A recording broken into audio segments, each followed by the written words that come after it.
नमस्कार, जय हिंद, वंदे मातरम। हम एक बार फिर आपके लिए ऐसी कहानियां लेकर आए हैं जो हर उस व्यक्ति को जानना जरूरी है जिसे भारतीय होने पर गर्व है। हम यहाँ आपको अदम्य साहस की कहानियां सुनाएंगे, युद्ध भूमि की वीर गाथाएं होंगी तो आतंक से टकराता शौर्य भी होगा। आज जो पहली कहानी हम आपको सुनाने जा रहे हैं वो है भारत के शेर, करगिल के हीरो, परम वीर कैप्टन विक्रम बत्रा की।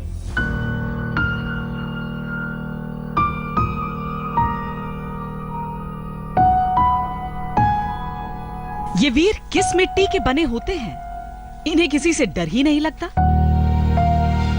जान किसी और की खतरे में होती है, सीना ये अपना आगे कर देते हैं। गजब के दीवाने होते हैं ये वीर। आंच माटी पर आती है, सींच देते हैं अपने लहू से।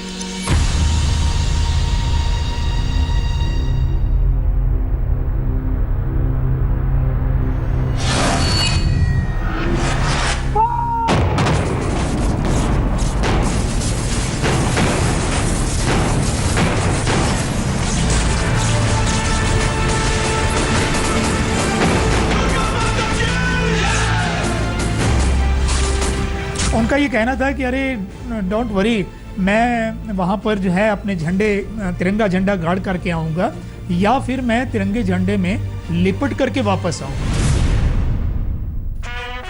और उन्होंने इन दोनों बातों को पूरा किया। वो उन्होंने वहाँ पर झंडा भी लहराया और वो अंत में शहादत दी और झंडे में लिपट कर वापस।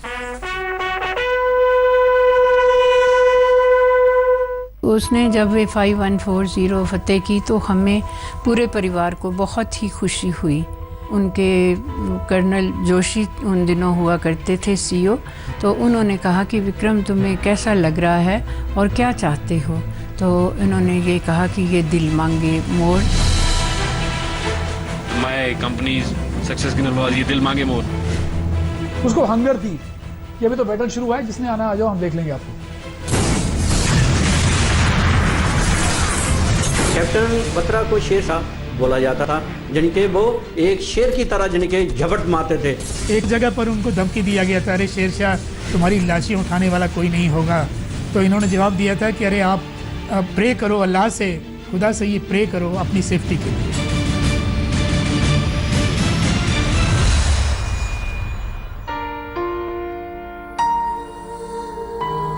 जब मैं बात करती हूँ कि मैं पालमपुर से हूँ तो लोग एग्जैक्टली सेम क्वेश्चन पूछते हैं, कच्चा the same place Vikram Batra जहाँ से थे।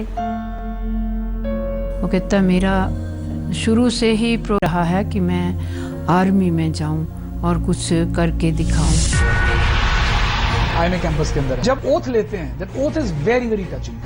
कैरेट बोलता है कि आज तक मैं पेरेंट्स का था, लेकिन अब मैं अपने आप को इस देश के लिए समर्पित करता हूँ। इतना भी नहीं समझते थे कि मैं एक अफसर हूँ, ये समझता था कि मैं एक ऐसा जवान हूँ जो सबके साथ मिलजुल के रहता था। जैसे बोलते हैं ना कि आगे आना है, उनको रेडीनेस थी बहुत ज़्यादा कि मैंने करना है। He was a noble soul. He was a great.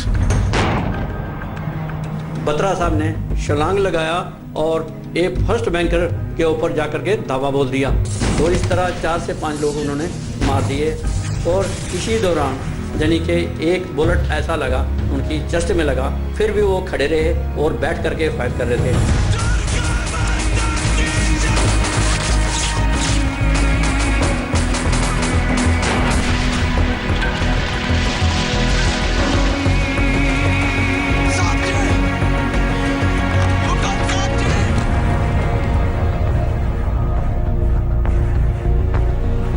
Colonel पूंज ने मुझे कंधे पर हाथ रखा और उन्होंने कहा कि there is a very sad news कि captain Vikram is no more. So that was a very shocking to me.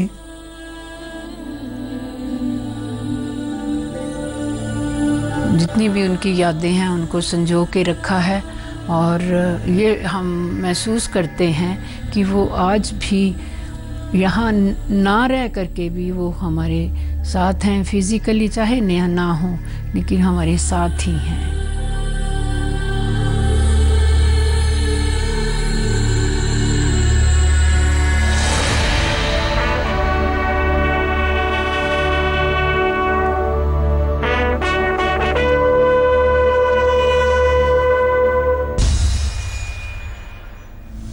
Captain Vikram Batra की जो कहानियां हम आपको सुनाने जा रहे हैं, ये वो कहानियां नहीं है केवल जो कि युद्ध भूमि की आपने सुन रखी हैं, बल्कि वो कहानियां भी हैं जिसकी वजह से कैप्टन बत्रा परमवीर बने।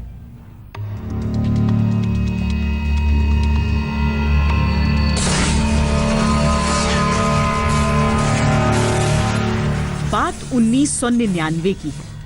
करगिल में पाकिस्तानी घुसपैठ को लेकर सरहद पर टकराव बढ़ता जा रहा था।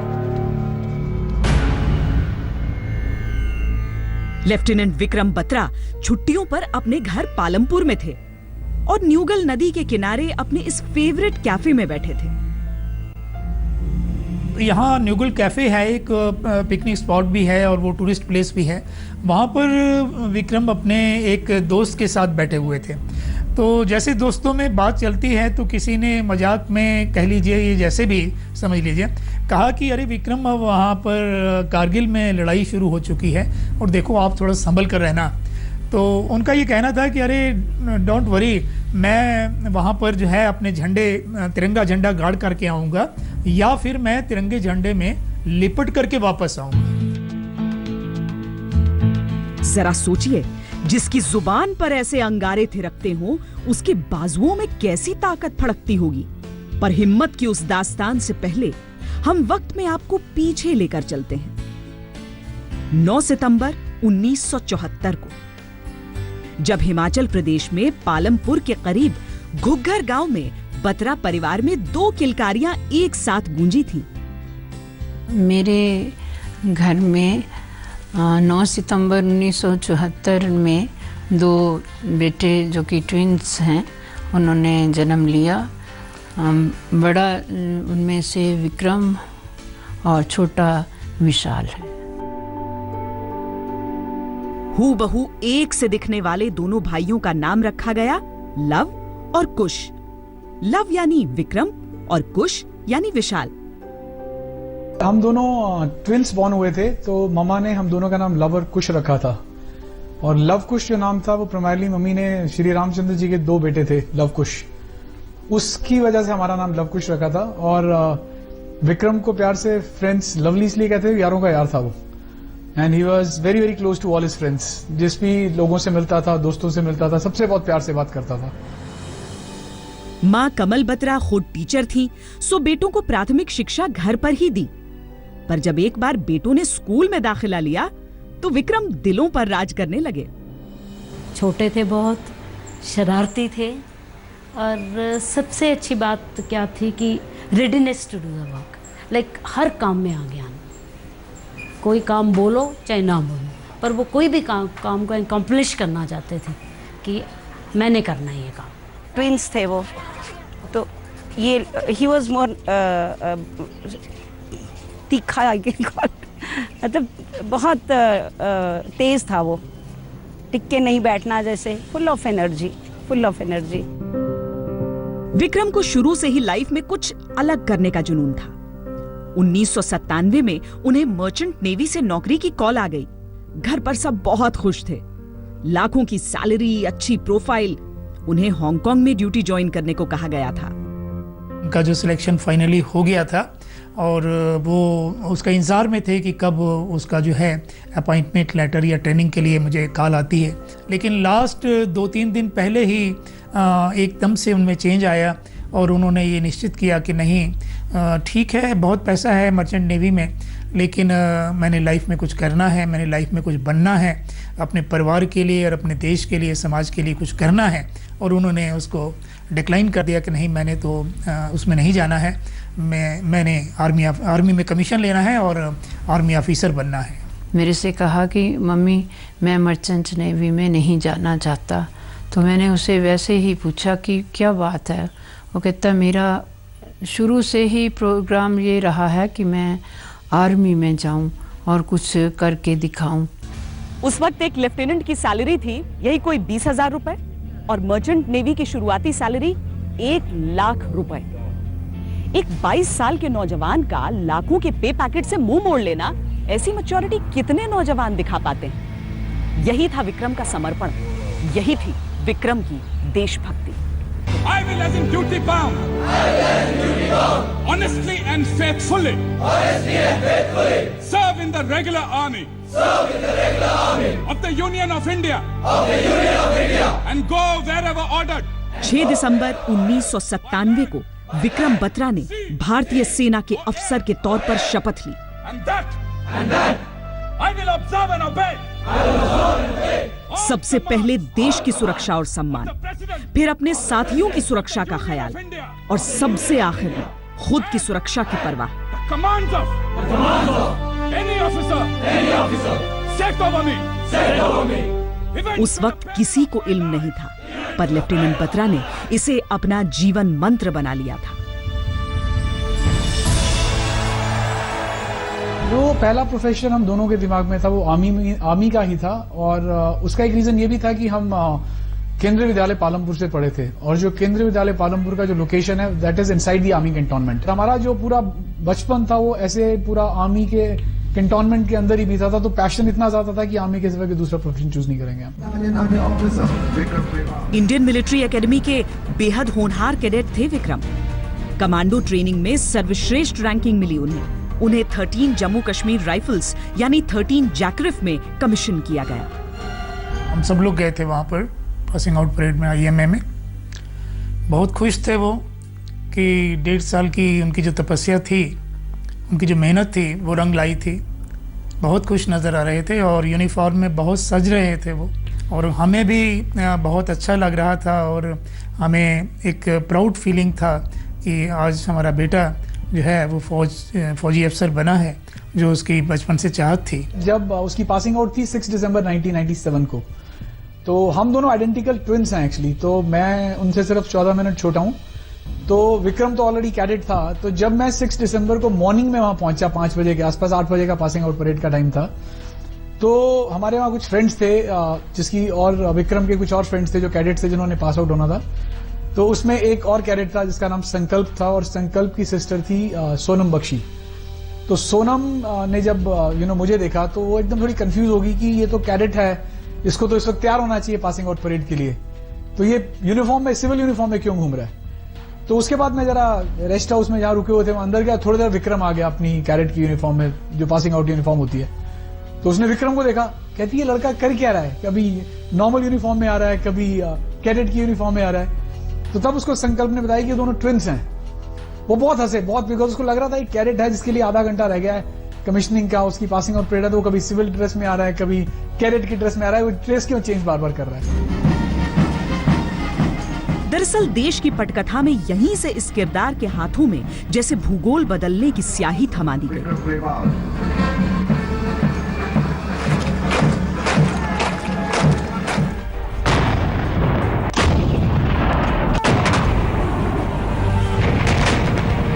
जब करगिल युद्ध छिड़ा, उस वक्त लेफ्टिनेंट विक्रम बत्रा को फौज में केवल 18 महीने हुए थे। उन्हें अपनी यूनिट के साथ उत्तर प्रदेश में शाहजहांपुर मूव होने का निर्देश था, लेकिन आखिरी लम्हे पर ऑर्डर आया कि उन्हें करगिल जाना होगा। कारगिल जाने से पहले उन्होंने फ़ोन किया था कि मैं कारगिल जा रहा हूँ युद्ध में। तो हमें पहले तो एकदम से सोच हुई, जैसे कि एक माँ को सोच होती है कि उसका बेटा युद्ध भूमि में जा रहा है, लेकिन फिर साहस करके मैंने उसे आशीर्वाद दिया। थोड़ा सा तो अब पेरेंट्स होने के नाते जब युद्ध में जाने की बात आती है तो थोड़ा सा तो झटका लगता है, लेकिन ऐसा नहीं था कि हम हौसला छोड़ने वाले लोग हैं। We belong to the martial race, और मैंने यही कहा था, बेटा कोई बात नहीं, ठीक है, आप जाइए और जो है अपना परफॉर्म कीजिए। वो 1 जून का दिन था। जवान बेटे के युद्ध क्षेत्र में जाने की खबर से घर का माहौल भारी था। यूं तो सेना में भर्ती होते वक्त ही मालूम था कि बेटे को देश सेवा के लिए समर्पित कर दिया है, पर उस दौर में युद्ध के बारे में भला किसने सोचा था। भारत ने जो पिछला युद्ध लड़ा था वो साल पहले 1971 में। सियाचिन की घटनाएं जरूर थी, पर आमतौर पर शांति थी, और वाजपेयी सरकार ने तो अमन की बस भी चला रखी थी।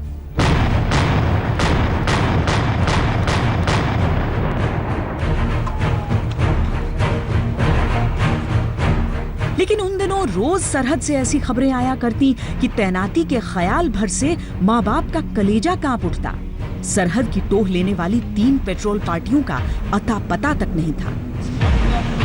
0940। इन्हीं में पालमपुर के ही रहने वाले विक्रम से 2 साल बड़े कैप्टन सौरभ कालिया की भी पेट्रोल पार्टी शामिल थी।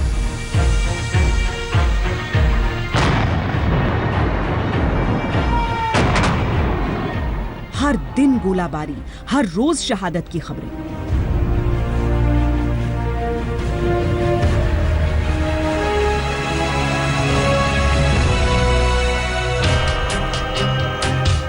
मस्तक उठाए सीना ताने धौलाधार की ये पहाड़ियां पालमपुर की शान है। विक्रम बत्रा ने शायद अपना हुनर इन्हीं चोटियों से सीखा था।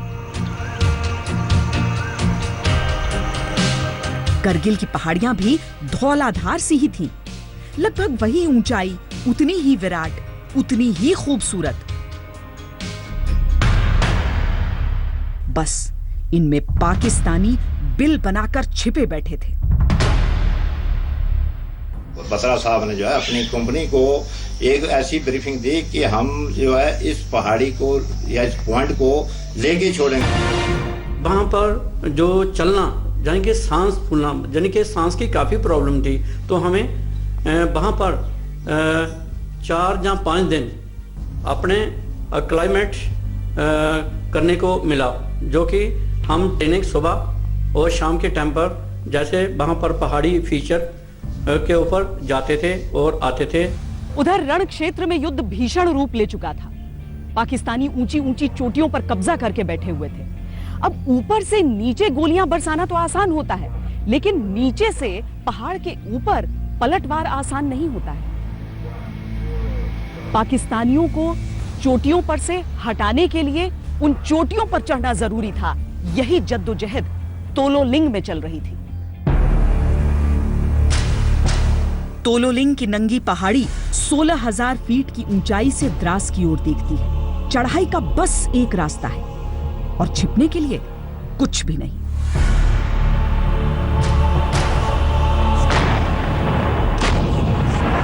ग्यारह मई से वन नागा के जवान इस कोशिश में लगे थे कि तोलोलिंग पर वापस कब्जा हो सके। करीब 10 दिन बाद यह जिम्मेदारी 18 ग्रेनेडियर्स को सौंपी गई और साथ में 2 राजपुताना राइफल्स को भी।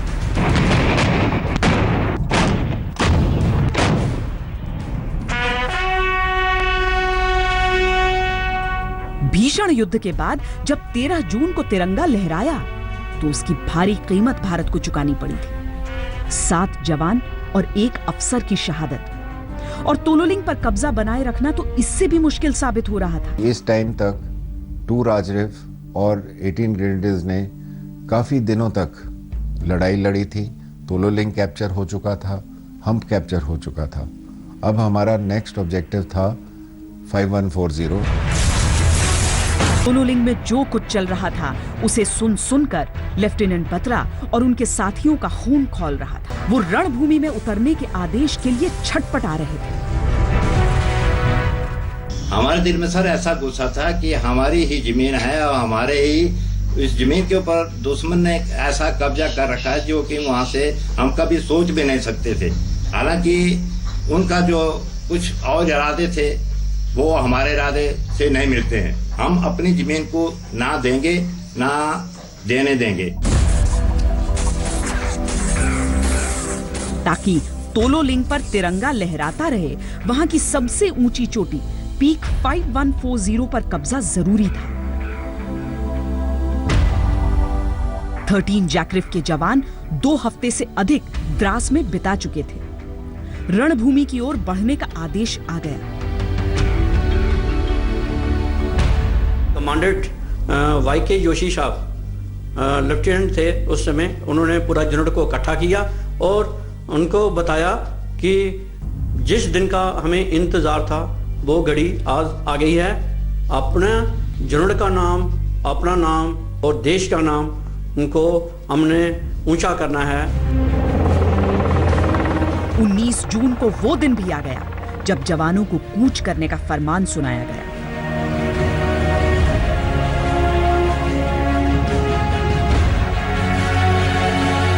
लेफ्टिनेंट विक्रम बत्रा और कैप्टन संजीव जामवाल को 2 टुकड़ियों की कमान सौंपी गई और एक बेहद कठिन मिशन का ऐलान कर दिया गया।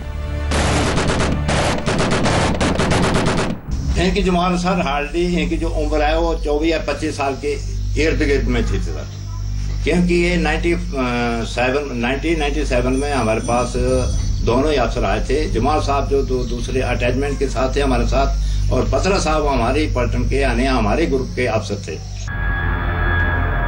कैप्टन जामवाल आप ब्रावो कंपनी को लीड करेंगे, कैप्टन बत्रा आप चार्ली कंपनी को लीड करेंगे। बेस से लेके टॉप तक करीब आधे किलोमीटर तक चढ़ाई है। अपनी घड़ियां मिला लीजिए। इस ऑपरेशन को कंप्लीट करने के लिए 8 घंटे है आपके पास। Any doubts? No sir. आपके पास पूरी आजादी है कि कैसे आप इस ऑपरेशन को कामयाब बनाएं। मैं सिर्फ इतना कहना चाहता हूं कि आप सेफ रहिए और सुबह के रोशनी से पहले ये ऑपरेशन कंप्लीट हो जाना चाहिए। Yes sir. 24-25 साल की उम्र में कई लोगों की पढ़ाई पूरी नहीं होती, वो अपनी जिंदगी के फैसले नहीं ले पाते, युद्ध लड़ना बहुत दूर की बात है। लेकिन उसी उम्र में ये 2 नौजवान देश की आन बान शान की खातिर अपने प्राण के दांव लगाए बैठे। ऑपरेशन विजय के ऐलान को 4 हफ्ते बीत चुके थे, लेकिन अभी दुश्मन की स्थिति बेहतर थी। भारतीय फौज को जीत तो हासिल हो रही थी, लेकिन ऐसी कोई निर्णायक बढ़त नहीं थी जिससे युद्ध में जीत का रास्ता दिखे। पीक 5140 तोलोलिंग दर्रे की सबसे ऊंची चोटी है। अगर दुश्मन वहां से साफ हो जाए तो अपनी पहाड़ियों पर वापस नियंत्रण का रास्ता खुल जाता है। लेकिन ये चोटी जितनी महत्वपूर्ण है, उस पर फतह उतना ही मुश्किल था। पहाड़ चट्टानी है और चढ़ते वक्त किसी तरह का कोई कवर नहीं। दुश्मन की नजर पड़ते ही वो तोप तान देता। वहाँ बिल्कुल यानी के रोड के पास हैं, वो हाइट में हैं और वहाँ पर चढ़ना काफ़ी मुश्किल है। तो दिमाग के अंदर थोड़ा सा टेंशन सी थोड़ी सी हो जाती है, जो कि हमें पहले दिन जैसे पहुँचे थे तो थोड़ा सा महसूस हुआ। जब हम 5 या 6 दिन रहे तो आर्टिफैक्ट जब चल रहा था तो हमें थोड़ा सा डर दूर हुआ। पाकिस्तान के सामने सर ऐसा था कि वो हाइट पे बैठे थे और हम नीचे से ऊपर को जा रहे हैं सर। तो गैप जो एक तो रास्ते नहीं थे, रास्ते बनाना पड़े। तो ऐसे रास्ते ऐसे जो गैप थे उन्होंने ऐसे कवर कर रखा था कि वहाँ पर चलना जरा कठिन हो जाता था। तो अगर एक पत्थर गिरता तो हो सकता था 3-4 जो जवान घायल भी हो सकते थे। आधे किलोमीटर की खड़ी चढ़ाई, हथियारों के साथ करीब 20 किलो का वजन, बेहद तेज रफ्तार से भी चढ़ें तो 4 से 5 घंटे का वक्त लगता है। उस पर घुप अंधेरा। चुनौती ये थी कि उजाला होने से पहले ऑपरेशन पूरा कर दिया जाए, क्योंकि अगर दिन की रोशनी फैल गई तो दुश्मन की गोलियां बरसनी शुरू हो जाएंगी और बच पाना नामुमकिन। लेफ्टिनेंट बत्रा और कैप्टन जामवाल अपने जवानों के साथ रात के 9 बजने का इंतजार कर रहे थे, ताकि अंधेरे का कवर लेकर वो पीक 5140 की चढ़ाई शुरू कर सकें। लेकिन दुश्मन भी सतर्क था। वो बार बार फ्लेयर की रोशनी में ये देखने की कोशिश कर रहा था कि कहीं कोई ऊपर तो नहीं आ रहा है। अब अगर चढ़ाई करनी थी तो जरूरी था कि दुश्मन अपने बंकर में रहे, और ऐसा करने के लिए तोप के गोले खोल दिए गए। पर तोप के गोलों को अपने और पराये का क्या फर्क मालूम, वो तो अपने सैनिकों को भी लग सकते थे।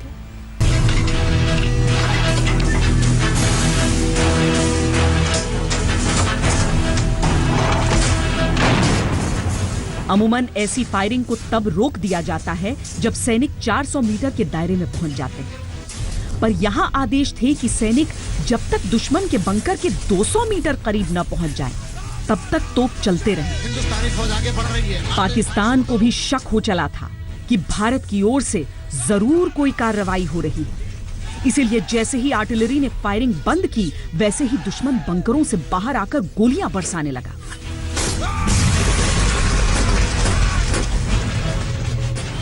बहुत बड़ी चुनौती थी, क्योंकि पहाड़ियों के अंदर एक चीज रियलाइज करिए कि जो भी आदमी डिफेंस लेता है उसकी जो शक्ति है वो बढ़ जाती है, क्योंकि उसको जो टेरेन है वो साथ देती है।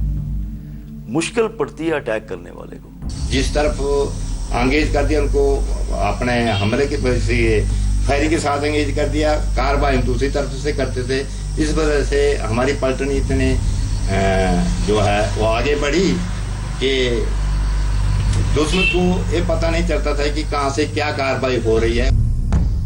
तब लेफ्टिनेंट बत्रा और कैप्टन जामवाल ने वो फैसला लिया जो उनके खुद के लिए बेहद घातक हो सकता था। उन्होंने कहा कि जब तक वो 100 मीटर के दायरे में नहीं पहुंच जाते, गोलाबारी जारी रहे।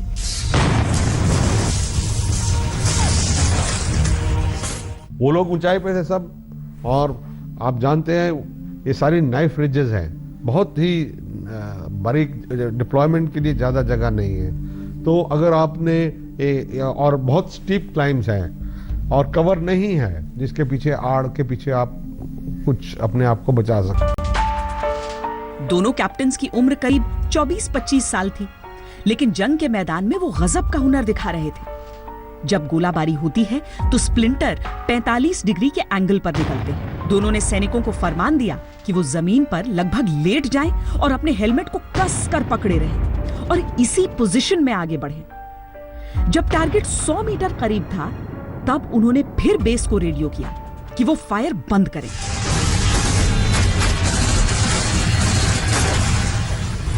चोटी के दो तरफ से दुश्मन के बंकरों पर लेफ्टिनेंट बत्रा और कैप्टन जामवाल की कंपनियां टूट पड़ी।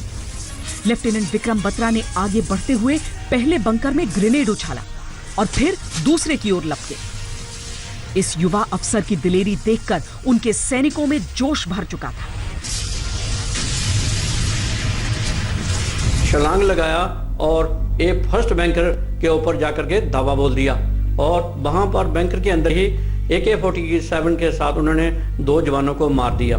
इसी तरह बाकी जवान भी उसके ऊपर दावा बोल दिया और पूरे जितने संगठन जो टॉप है उसको बाएं वाला हिस्से को कैप्चर कर लिया। तो वहां पर एक दुश्मन कुत्ते के हाथों पाई जब लड़ाई हुई तो जो है उनको मार गिराया। सर कैप्टन विक्रम बत्रा को लड़ते हुए जो जेसी और जवान थे, इन्होंने ये सोचा कि जब हमारा ही कंपनी कमांडर इस दिलेरी से लड़ रहे हैं तो क्या हम भी कम नहीं। उन्होंने भी उनका साथ ऐसा दिया। लेफ्टिनेंट बत्रा और कैप्टन जामवाल ने दुश्मन के 7 बंकरों को नष्ट कर दिया था। भारतीय दिलेरों ने कुछ पाकिस्तानियों को मारा था तो कुछ पाकिस्तानी भागते भागते 17,000 फीट की ऊंचाई से गिर गए थे। उजाला होने में अब 1 घंटा बाकी था, यानी ऑपरेशन खत्म होने का आधिकारिक वक्त। बेस कैंप में बेचैनी से अगली आवाज का इंतजार हो रहा था। 5140 को कैप्चर किया था तो उन्होंने अपने कोड वर्ड से सीओ साहब को बताया, जे दिल मांगे मोर। तो वो सीओ साहब समझ गए कि बत्रा साहब बिल्कुल क्लियर, बिना कैजुअलिटी के इन्होंने टॉप को पकड़ लिया। ये उस टुकड़ी के लिए कोड वर्ड था, लेकिन पूरी सेना के लिए, समूचे देश के लिए ये नया नारा बनने वाला था। एक ऐसा भाव जो करगिल युद्ध की दिशा तय करने वाला था, यानी भारतीय सैनिकों का एक ऐसा समूह जो एक जीत से संतुष्ट नहीं, जिनका दिल और बहुत कुछ और चाहता था। तो जब वो फर्स्ट अटैक के लिए गया था तो उसका सक्सेस कोड था ये। तो हमें भी नहीं आइडिया था कि वो इतना ज्यादा डेयरिंग है और इतना ज्यादा डेयरिंग एक्ट करेगा कि स्टार्टिंग फ्रॉम 1.3 पिंपल से लेके तोलोलिंग रिज क्रॉस करके 0.51 ये कैप्चर करेगा। तो जब उसने वहां पे अटैक किया और वहां पे उसको सक्सेस मिला, तो मुझे लगता है वो इतने जोश में था कि उसको लग रहा था कि यार अभी तो वॉर शुरू हुआ है और ये टेररिस्ट तो मार दिए, क्योंकि उसने हैंड टू हैंड कॉम्बैट में 4 टेररिस्ट को खत्म किया था वहां पे। तो उसको लग रहा था कि मुझे और मिल जाएं, जितने बंकर मिल जाएं, जितने टेररिस्ट मिल जाएं, जितनी भी इन्फिल्ट्रेशन हुई, I will kill all of them. तो शायद उस वक्त उसका जज्बा था कि उसने बोला ये दिल मांगे मोर की, उसको हंगर थी कि अभी तो बैटल शुरू हुआ है, जिसने आना आ जाओ, हम देख लेंगे। हाँ, तो वो जब उन्होंने वहां पर कैप्चर किया था 5140, तो उनके कमांडर जो थे जोशी साहब, उन्होंने कहा था कि विक्रम कैसा महसूस कर रहे हो, हाउ यू फील। तो उन्होंने ये जवाब दिया था कि सर ये दिल मांगे मोर। तो उनका मतलब कहने का ये था कि मैं और चोटियां फतेह करना चाहता हूँ, मेरे जो लड़के हैं वो और आगे जाना चाहते हैं। इस बेमिसाल जीत की तस्वीरें समूचे देश ने देखी। माँ बाप का सीना गर्व से चौड़ा हो गया। उनका बेटा देश की नई उम्मीद, नई आवाज बन चुका था। द्रास सेक्टर में लड़ रहे थे, तो बेस कैंप पर वो आए और उन्होंने हमें टेलीफोन से ये सूचना दी कि मैंने 5140 कैप्चर की है। तो हमें बहुत खुशी हुई कि हमारे बेटे ने एक छोटी फतेह की है। काफ़ी घमासान लड़ाई के बाद में, जिसमें हैंड टू हैंड फाइटिंग भी थी, ये हमने जीती। उसके बाद में मुझे विश्वास हो गया कि अभी हमारे जवान जो हैं वो आगे की पहाड़ियों के ऊपर भी विजय हासिल कर सकते हैं। आर्मी चीफ ने भी लेफ्टिनेंट बत्रा से बातचीत की, उन्हें बधाई दी और रणभूमि पर ही विक्रम बत्रा का प्रमोशन हो गया। वो लेफ्टिनेंट से कैप्टन विक्रम बत्रा हो गए। उनकी वीरता ऐसी थी कि दुश्मन उनसे थर-थर कांपने लगा था।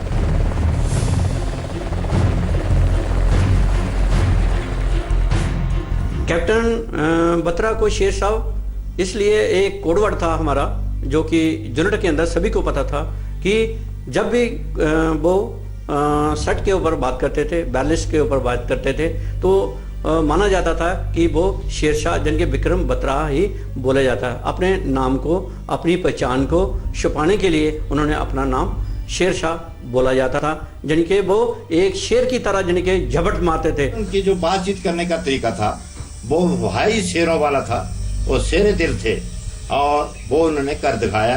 क्योंकि वहाँ पे जो उनका काम करने का तरीका था वो ऐसा अनोखा तरीका निकला कि वो शेर दिल तो क्या महान शेर दिल हो सकते थे और थे। दुश्मन पर कहर बनकर टूटने वाले इस शेरशाह का एक नाजुक और नरम पहलू भी था। कैप्टन बत्रा की एक प्रेम कहानी थी, एक ऐसी लड़की जिनसे वो लौटने के फौरन बाद शादी करना चाहते थे। दोनों ने निर्णय किया था कि वो विवाह करेंगे कारगिल के युद्ध के बाद, और विक्रम जहां भी होते थे, किसी भी ऑपरेशन में या किसी और पोस्टिंग में, चाहे सोपोर रहे हो या किसी कोर्स पर रहे हो, तो उनका ये नियम था, मोबाइल फोन से पहले की है ये बात, कि 7 बजे बुधवार शाम उनकी ये मित्र टेलीफोन के पास होती थी अपने घर पे और ये फोन करते थे। द्रास में युद्ध के दौरान फोन कहाँ से मिलेगा? तो मैंने खुद ही कहा कि आप मेरे सैटेलाइट फोन का इस्तेमाल कीजिए, और उनका चेहरा जैसे खिल गया। और दोनों ने निर्णय तो कर ही लिया था कि युद्ध के बाद वो विवाह कर लेंगे। वो बात थी 1999 की। 2016 में आज तक उस महिला मित्र ने विवाह नहीं किया और शायद आज भी उन्हें फोन का इंतजार रहता है। बेहद निजी होने के कारण हम आपको उस लड़की की तस्वीर नहीं दिखा सकते। हाँ, इतना जरूर बताएंगे कि उन दोनों की मोहब्बत गहरी थी, इतनी गहरी कि अपने विक्रम के इंतजार में उन्होंने आज भी शादी नहीं की। बहुत पहले ही उन्होंने हमें ये बता दिया था, इस बात से अवगत करा दिया था कि अगर मेरी शादी आपने करने का जैसे सोचते हैं कि हम लड़कियां देखेंगे और तेरी शादी करेंगे, तो मेरे लिए कोई लड़की ना देखना। मेरी एक क्लास फेलो है, मैं उसी को पसंद करता हूं और आपसे मैं उसकी इंट्रोडक्शन करवा दूंगा और आपने मेरे से उसी से शादी करना। उसने ये एकदम से प्रण ही ले लिया था कि मैं शादी नहीं करूंगी और आज तक वो स्टिल शी इज अनमैरिड। जब वो अपना कॉलेज में थे तो उनकी एक फ्रेंड थी डिम्पल, और दे वर वेरी क्लोज। और उनका था, हमारा व्यू था कि जब they wanted to get married, तो विक्रम जब बैटलफील्ड में गया था तो जिसने बोला था कि जब once he is back from the battlefield तो दोनों की शादी करेंगे। और अनफॉर्चुनेटली 8 जुलाई को विक्रम का जब हमें खबर मिला, तो जो मेरी लास्ट मीटिंग उन दिनों में 99 में डिम्पल के साथ हुई थी, 3 जुलाई को मैं इंसिडेंटली चंडीगढ़ आया हुआ था और मेरी शताब्दी थी चंडीगढ़ टू दिल्ली। तो मेरे को डिम्पल ने सी ऑफ किया था और डिम्पल ने मुझे ऐसे मजाक में बोला कि अब तो बैटल खत्म होने वाला है और जब विक्रम आएगा तो कुछ तुझे याद है ना, तेरा प्रॉमिस, तूने हमारी शादी करानी है। शायद अद्भुत वीरों को ही नसीब होती है बेमिसाल वफादारी। हम उस वीरता के साथ उस मोहब्बत को भी सलाम करते हैं। खैर, प्यार और वापस लौटने के इंतजार के बीच युद्ध खत्म होने का नाम ही नहीं ले रहा था। भारत के पास अब कई बड़ी बड़ी चोटियों पर, अहम चोटियों पर कब्जा था। टाइगर हिल भारत के पास था, लेकिन जब तक मशकों से पाकिस्तान को खदेड़ा नहीं जाता तब तक खतरा बरकरार था। मशको घाटी की चोटियां द्रास की पहाड़ियों से ऊंची थी और दुश्मन यहां मजबूती से काबिज था। 13 जैकरेट, 17 जाट और 2 नागा को बुलावा भेजा गया। कैप्टन बत्रा भी अपने साथियों समेत मशको के लिए रवाना हो गए। यही कहने लगा कि मैं यहाँ पर ठीक हूँ, आपने मेरी चिंता नहीं करनी और बहुत अच्छी तरीके से मैं आपके आशीर्वाद से चोटियाँ फतेह कर रहा हूँ और साथ साथ ही युद्ध भी कर रहा हूँ। आप कोई भी मेरी चिंता ना करें और मेरे को ये आशीर्वाद दें कि मैं और बढ़ता जाऊँ। तो मैंने उसे अपनी तरफ से आशीर्वाद दिया। 4875 पर जाने से पहले जो उन्होंने मुझसे बात की है तो उन्होंने सबके बारे में पूछा है, अपने बहनों के बारे में पूछा है कि सब कैसी हैं, अपने भाई के बारे में पूछा है वो कैसा है, अपने दोस्तों के बारे में पूछा है वो कैसा है और सबका हाल चाल पूछा है उन्होंने। और उन्होंने ये नहीं बताया है कि मैं जो है नेक्स्ट ऑपरेशन के लिए जा रहा हूँ। उनके नेक्स्ट ऑपरेशन का तो हमें पता लगा है उनके पत्र से, जो कि हमें बाद में प्राप्त हुआ है। लेकिन जब उन्होंने हाल चाल पूछा है सबका, इवन फ्रेंड्स का भी और सभी का, तो मुझे ऐसा लगा था कि शायद ये किसी और सीरियस ऑपरेशन में जा रहे हैं। यहाँ पीक 4875 पाकिस्तान को भारतीय सीमा में तकरीबन 30 किलोमीटर के दायरे तक देखने की आजादी देता था और इस पर कब्जे की कड़ी कोशिशें की जा रही थी। तेज बुखार के कारण कैप्टन विक्रम बत्रा को मजबूरन एक्शन से दूर रहना पड़ रहा था। लेकिन जब हिंदुस्तानी बहादुरी के बावजूद पाकिस्तान का पलटवार जारी रहा तो उन्होंने जिम्मा उठाने की पेशकश की।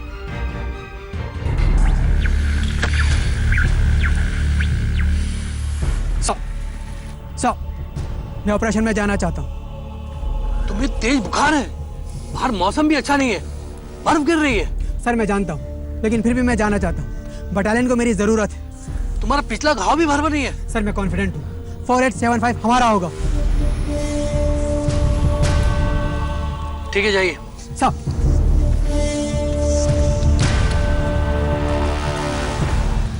सैनिकों ने जैसे ही यह खबर सुनी कि कैप्टन विक्रम बत्रा मिशन पर जाना चाहते हैं, उनका जोश दोगुना हो गया। कूच की तैयारियां शुरू हो गईं, अंधेरे का इंतजार होने लगा। तेज बुखार के बावजूद कैसे पाकिस्तानियों पर मौत बनकर टूटे कैप्टन विक्रम बत्रा। पीक 4875 की चढ़ाई बिल्कुल खड़ी थी, 80 डिग्री का स्लोप था, घुप अंधकार था और चोटी के करीब घने कोहरे की वजह से विजिबिलिटी शून्य थी। उस पर बर्फबारी की वजह से चढ़ाई में भी मुश्किलें आ रही थी। लेकिन विक्रम बत्रा तो पाकिस्तानियों की मौत बनकर आए थे। उजाला होने से पहले वो 3 गन पोजीशंस को खामोश कर चुके थे। जैसे जैसे उजाला बढ़ता है वैसे वैसे आपका काम दुगना तिगना और चुगना मुश्किल हो जाता है, क्योंकि हर एक आदमी को चुन चुन के उसको टारगेट कर लेते हैं। कैजुअल्टीज ज़्यादा हो जाती हैं, बहुत ज़्यादा हो जाती हैं। इसलिए कोशिश ये होती है कि रात के टाइम पे ही पूरा काम पूरा हो जाए अटैक का। पर अगर दिन हो जाए काम करते करते, क्योंकि डिफ़िकल्टी थी टेरेन की, डिफ़िकल्टी थी फायर की, तो उसके ऊपर भी ना रुकना और सवेरा होने के बाद भी चलते रहना, तो ये चीज़ें जो होती हैं सिर्फ एक्स्ट्रॉर्डिनरी लीडर्स करते हैं। जो बहादुर हैं वो बहादुरों से बहादुर होते हैं, वो करते हैं। मैं आगे चलना शुरू हो गया। मेरा और कैप्टन बत्रा साहब का करीब 1 मीटर का, जहाँ 1.5 मीटर का फैसला था।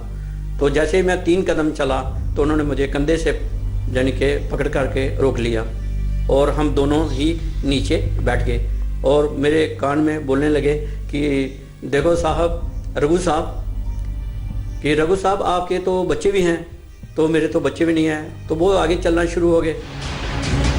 पर जो ही कैप्टन बत्रा बंकर से बाहर निकले, एक गोली उनके सीने को भेद गई। रणभूमि की चीत्कार को उस भयानक पल का सन्नाटा चीर गया।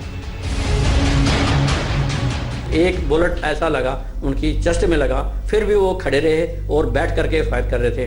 और पाकिस्तान आर्मी ने वहाँ पर RPG-7 का फिर एक राउंड फायर किया, जिसका वो सल उनको लगा और वो हमेशा के लिए वो गहरी नींद में सो गए। कैप्टन विक्रम बत्रा के साथियों में ऐसा गुस्सा भर गया कि उन्होंने चुन चुन कर बचे हुए पाकिस्तानियों को चोटी से साफ कर दिया। जीत हिंदुस्तान की हुई थी। चोटी पर शान से लहराता हुआ तिरंगा मानो अपने सपूत के उस प्रण पर नाज कर रहा था जो उसने अपने प्राण देकर पूरा किया। दोनों ऑफिसर्स ने कैप जो थी वो उतार करके तो ये खबर दी कि विक्रम बत्रा इज़ नो मोर। तो हमें काफ़ी एकदम से सदमा लगा। तो उन्होंने ये अपना वादा पूरा किया। जैसा उन्होंने कहा था कि मैं या तो झंडा लहरा करके आऊँगा, उन्होंने 2-3 पीक्स कैप्चर किए और झंडे भी लहराए और वो लिपट करके तिरंगे झंडे में वो वापस आए। कैप्टन विक्रम बत्रा की शहादत के ठीक 18 दिन बाद करगिल युद्ध का अंत हो गया। पाकिस्तान को पीछे हटना पड़ा। आज भी करगिल में कैप्टन बत्रा की यादें हर ओर बिखरी पड़ी हैं। उस पीक 4875 को आज बत्रा टॉप कहा जाता है।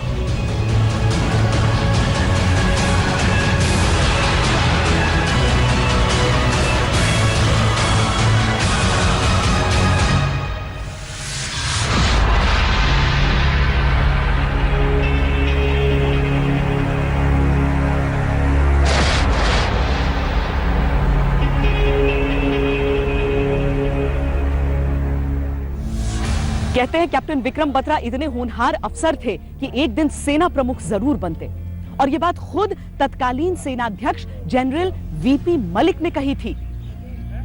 कैप्टन विक्रम बत्रा को खोने का दुख न केवल उनके परिवार को है बल्कि पूरा देश हिंदुस्तान के इस शेर को सलाम करता है। आज के लिए इतना ही। फिर हाजिर होंगे किसी और वीर की गाथा के साथ। वंदे मातरम।